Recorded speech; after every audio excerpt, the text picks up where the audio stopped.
কৃষ্ণ প্রেমে ভক্তি যার মা, সে কি থাকে ঘরে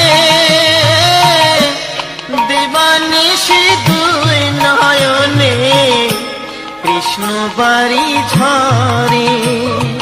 যার বাসিতে যমুনা মা, যার বাসিতে যমুনা মা উজান বই যায়।